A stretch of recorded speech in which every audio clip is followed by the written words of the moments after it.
इस कहानी की शुरुआत में हमें भौतिक के प्रोफेसर जेसन डेज को दिखाया जाता है। जेसन डेज सुबह उठते हैं और अपने बेटे चार्ली का होमवर्क चेक करते हैं। इसके बाद वो अपनी प्यारी पत्नी डेनियला के लिए कॉफी बनाते हैं। हालांकि डेनियला बहुत जल्दी में थी और वो चार्ली को कार चलाने से मना करती है। जेसन उसके मना करने के बावजूद भी उसे कार चलाने देता है, लेकिन तभी उनका एक्सीडेंट होने वाला था, लेकिन वो बार बार बच जाते हैं। जेसन अपने बेटे चार्ली को शांत करता है। वो उसे बताता है कि वो अपनी भावनाओं को उस लड़की के सामने बताए कि वो उसे पसंद करता है। इसी बीच जेसन को अपने दोस्त रयान का फोन आता है, जो उसे अच्छी खबर देने के लिए बेचैन होता है। उसे एक खबर मिली है कि उन दोनों को वैज्ञानिक पुरस्कार में उस रात को जश्न मनाने के लिए इनवाइट किया गया है। इसके बाद जेसन विश्वविद्यालय में जाता है, जहाँ वो अपने विद्यार्थियों को स्टडी घर के बारे में समझाता है और बोर्ड पर एक बंद बॉक्स में एक बिल्ली का चित्र बनाता है। बॉक्स के अंदर एक शीशी भी होती है। वो बताता है कि एक रेडियो के साथ परमाणु और एक गीजर काउंटर को जहर दे। यदि परमाणु सही नहीं करता है तो जिससे बिल्ली बच जाती है, लेकिन ऐसा होता है तो गैर काउंटर विकिरण का पता लगाएगा,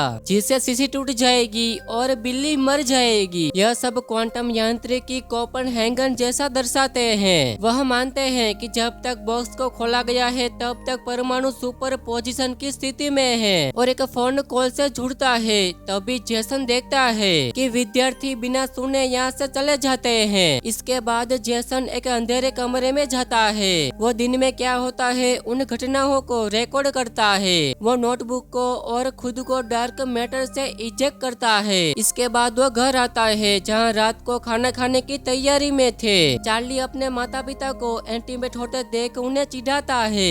इसके बाद रयान का मैसेज आता है, जो थोड़ी देर के लिए उसका बार में इंतजार कर रहा था। डेनियला उसे कहती है कि तुम्हें अपने दोस्त से मिलने जाना चाहिए। जेसन तुरंत रयान के पास आता है। जेसन को देख रयान बहुत खुश होता है। वो डेनियल का पसंदीदा ड्रिंक ऑर्डर करता है, लेकिन बार टेडर देखता है कि वो ड्रिंक आखिरी बची हुई है। इसके बाद रयान अपने दोस्तों को जेसन से मिलवाता है। वो उसे बताता है कि मुझे नए प्रयोगशाला में बुलाया है।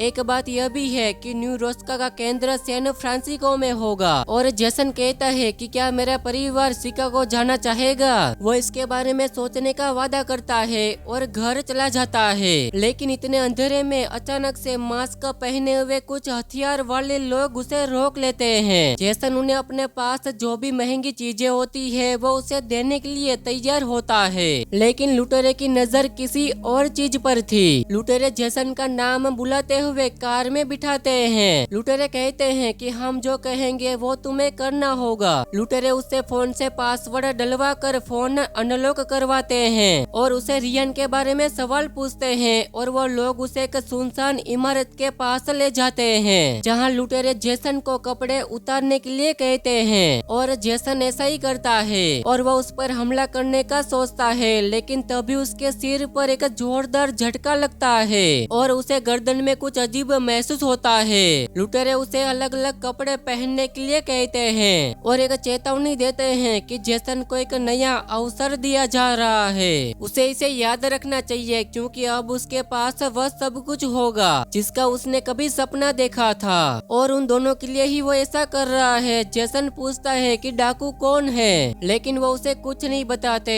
और इसी दौरान जेसन बेहोश हो जाता है। उसे एक अस्पताल के अंदर एक वार्ड में होश आता है और उसकी जांच होती है और उसे सोवर स्टॉल में भेज दिया जाता है। इसके बाद वह बाहर निकलने की कोशिश करता है, लेकिन दरवाजा बंद हो जाता है। तभी एक औरत वहाँ पर आती है जिसे जेसन नहीं पहचानता। वो औरत ऐसा व्यवहार करती है मानो वह उसे जानती हो। वो औरत उसे अपना नाम एमेंडा बताती है। वो उसे बताती है कि उसका शरीर साफ है और तुम अब ठीक ठाक हो। जेसन को कुछ भी समझ में नहीं आ रहा था कि क्या हो रहा है। वो सवाल करता है, लेकिन उसका कोई जवाब नहीं देता। तभी उसे दूसरा आदमी दिखता है जिसका नाम लीटन है, जिसके साथ उसने एक बार लंबे समय तक काम किया था। लीटन उसे उसकी जीत पर बधाई देता है और उसे एक वैज्ञानिक अधिकारी कहता है। तभी वहाँ पर पर्दे खुलते हैं और कई सारे लोग होते हैं और वो लोग जेसन की सराहना करते हैं। वो कहते हैं कि एकमात्र व्यक्ति था जो वापस लौटा है। वो लोग यहाँ 10 महीने 10 दिनों से यहाँ पर ही होती है और वह सभी उसकी यात्रा के बारे में सुनना चाहते हैं। जेसन उसे उस लुटेरे के साथ हुई मुलाकात के बारे में समझाने की कोशिश करता है, लेकिन उसका धैर्य खत्म हो जाता है क्योंकि वह अपने आसपास के लोगों को नहीं जानता है और समझ नहीं पाता कि यहाँ पर क्या हो रहा है। लिटन उसे कहता है कि उसे रात भर यहीं पर रुकना होगा। हालांकि जेसन उसे दूर धकेल देता है और वहाँ से भागने लगता है।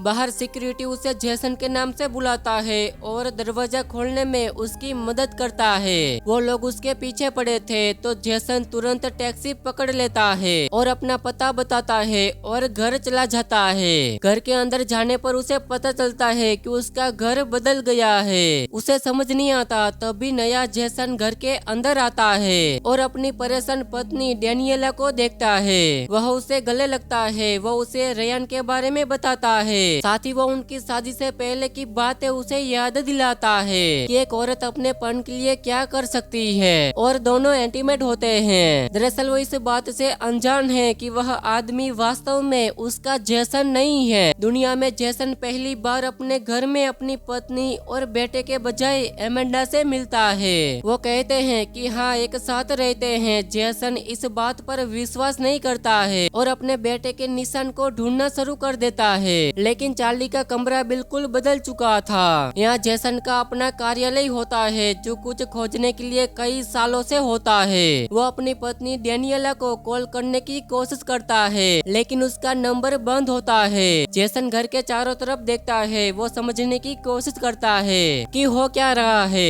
एमेंडा ये सब संभालने के लिए उसे फोन करती है। तभी जेसन बाहर कार को देखता है, अपनी पत्नी को सुरक्षित होकर वास्तविकता में देखता है। तभी डेनियला अपने पति को बेडरूम में बुलाती है और उसे शरीर के घाव को दिखाती है। वह उसे इसके बारे में बताने की कोशिश करता है, लेकिन वो उसमें विश्वास नहीं करती है। इसके बाद जेसन बार की ओर भागता है जो पिछली रात को था, लेकिन बार टेडर भी उसे पहचानने से इनकार कर देता है। हालांकि वह आदमी उसे नाम से बुलाता है और उसे उसके पसंदीदा ड्रिंक की याद दिलाता है। जेसन के साथ घटना हुई है वो उसके बारे में उसे बताता है कि तभी बार टेडर उसे सलाह देते हुए बाहर निकाल देता है और कहता है कि तुम अपने दिमाग को ठीक करो। इसके बाद जेसन अस्पताल जाता है जहां उसका मस्तिष्क का टोमोग्राम किया जाता है और उसे कुछ दवाई दी जाती है। वह बार बार डेनियला को याद करता है और अपने शादी वाली अंगूठी को ढूंढता है। अब अगले दिन सुबह होती है और जेसन डेनियला के बाजू में उठता है और अपनी वाइफ को किस करता है और किचन में जाके कॉफी को ढूंढने लगता है। इसके बाद जेसन डॉक्टर के पास जाता है और अपने दिमाग में हो रहे कोई परिणामों के बारे में बताता है और कहता है कि उसके रक्त में पसाइक्टिव पदार्थ पाया गया है और इसके अलावा उसके शरीर में कोई बीमारी नहीं है। डॉक्टर बताती है कि उनके रिकॉर्ड क्वेस्ट ने उनके परिवार को ढूंढने की कोशिश की थी, लेकिन शिकागो में ऐसे नाम वाला कोई नहीं है। डॉक्टर उसका फाइल देखते हैं। डॉक्टर उसे वैज्ञानिक के बारे में ऐसी बातें बताती है जिससे उसे याद आ सके, लेकिन जेसन को कुछ याद नहीं होता। उसे यह भी पता होता है कि वह काफी समय से गायब था। वह जानना चाहता है कि वो कहाँ था। जेसन अपनी जानकारी पता करने की कोशिश करता है और वो अभी भी डेनियला को ढूंढता है। इस दुनिया में वो अपने पहले नाम के तहत वो पेंटिंग करना जारी रखता है और वो आज ही खुलने वाली है। इसी समय एमेंडा, लिटन और सुरक्षा कार्यालय इस पर चर्चा करने की कोशिश करते हैं। वही औरत पुलिस को बुलाने का सोचती है, लेकिन लिटन उसे मना करता है और सुरक्षा अधिकारी को अस्पताल की जांच करने को कहता है। इसी बीच अस्पताल में जेसन एक सफेद कोट को चुराता है और एक हॉल में चला जाता है। तभी वह सुरक्षा अधिकारी को देखता है। सुरक्षा अधिकारी उसे यहाँ से जाने के लिए कहते हैं। जेसन टू विद्यालय जाता है और अपनी देरी के लिए स्टूडेंट से माफी मांगता है और पढ़ना जारी रखता है। जेसन वॉन अपना नाम सुनकर एक हॉल में जाता है। उसे अंदर जाने दिया जाता है जहाँ वो आधुनिक स्थापना की जांच करता है। बाद में वह चित्र देखता है। इसके बाद वह डेनियला को गले लगाता है और चार्ली के बारे में पूछने की कोशिश करता है, लेकिन उस औरत को पता नहीं होता कि वो कौन है और उसका सम्मान होता है। वहाँ जेसन को अपने सफलता के रूप में पेश करती है। तभी वहाँ पर रेयान आता है और कहता है कि तुम्हारे लापता होने के बारे में काफी अफवाह फैला रखी थी। वो आदमी उससे परेशान होता है क्योंकि उसने उसके लिए बहुत कुछ किया है और वह उस कंपनी का नाम भी सुनता है जिससे जिससे वह हाल ही में बच गया था। वो जेसन से सवाल पूछने की कोशिश करता है, लेकिन तभी डेनियला कहती है वो सबको अधूरे सपनों के बारे में बताती है। हर कोई पूछ रहा था कि उनके अधूरे सपने क्या थे। इसके बाद जेसन उस दरवाजे को याद करने की कोशिश करता है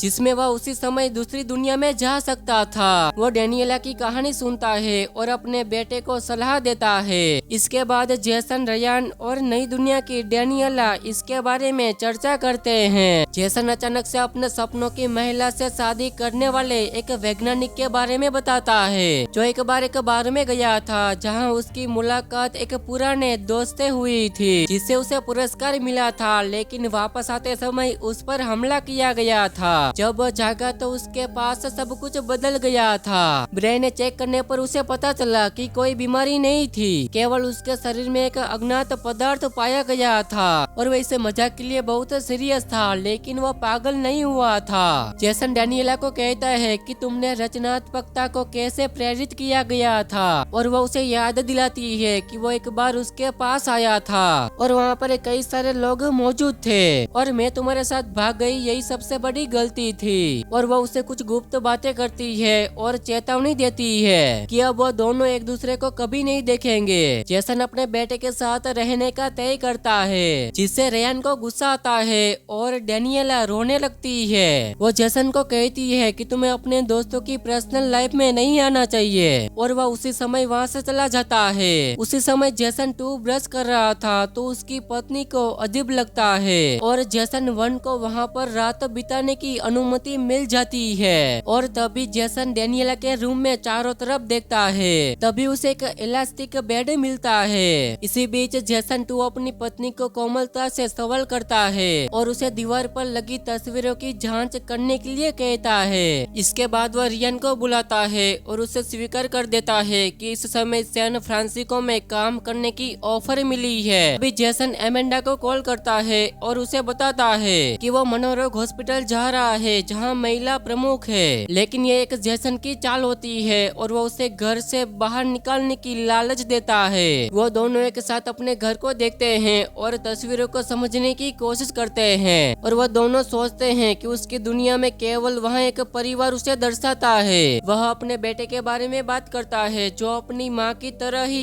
इंटेलिजेंट होता है और यह बात डेनियला स्वीकार करती है कि उसके छोड़ने के बाद भी उसने अपने बच्चों से छुटकारा पा लिया है। लेकिन जेसन इस बात पर विश्वास नहीं करता क्योंकि सब कुछ अलग था। वहीं डेनियल भी वही बोलती है जैसे जेसन ने बोला। वो कहती है कि उसकी दुनिया में बिल्कुल वैसा ही हुआ है। उन लोगों को समझ नहीं आ रहा था कि उनकी यादें इतनी अलग क्यों है और अब वह महिला भी जेसन की बात पर विश्वास करना शुरू कर देती है। इसके बाद उसे उसके रिकॉर्ड मिलते हैं और उसे एहसास होता है कि उन्होंने क्वांटम भौतिक में एक महान खोज की है। तभी जेसन 2 नंबर का एक कंटेनर की चित्र बनाता है और वहाँ पर एक व्यक्ति को खड़ा किया जाता है और उसे अलग विचार और उसे क्षमता प्राप्त होती है। उसे पता चलता है कि उसका डबल जेसन नंबर 2 अपनी दुनिया में चला गया है और इस दुनिया में जेसन को अपने आयन का नंबर भेजा, इसलिए जेसन वास्तविकता में रहने वाला एक व्यक्ति है जब तक उसे डेनियला से शादी करने का सवाल नहीं आता।